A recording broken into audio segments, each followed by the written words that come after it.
Hello friends, welcome back to my channel. So ఈరోజు recipe వచ్చేసి మనం మిగిలిపోయిన ఇడ్లీ బ్యాటర్ తోటి కొంచెం అంత సాల్ట్ వేసుకొని ఒక ప్యాన్ పెట్టుకొని ఆయిల్ వేసుకొని అందులో ఈ బ్యాటర్ వేసుకొని కొంచెం సేపు అలా బ్రౌనిష్ కలర్ వచ్చేలాగా చేసుకోవాలన్నమాట.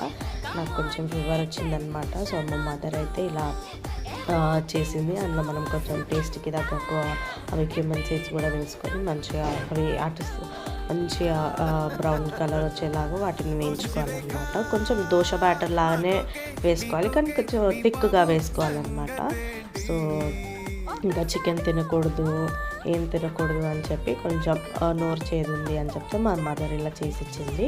ఒకటి తను చేసింది, ఇంకొకటి నేను చేసుకున్నాను. మంచిగా ఆయిల్ వేసుకొని కొంచెం నాకు నచ్చినట్టు కొంచెం సాల్ట్ వేసుకొని మంచిగా తిన్నాను అనమాట.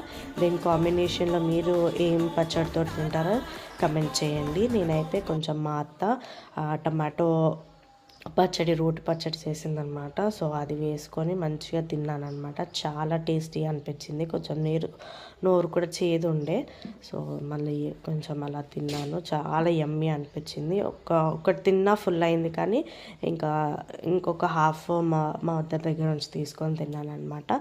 మీకు ఈ రెసిపీ నచ్చినట్టయితే లైక్ చేయండి, షేర్ చేయండి, and subscribe my channel and comment for more videos. Thank you guys.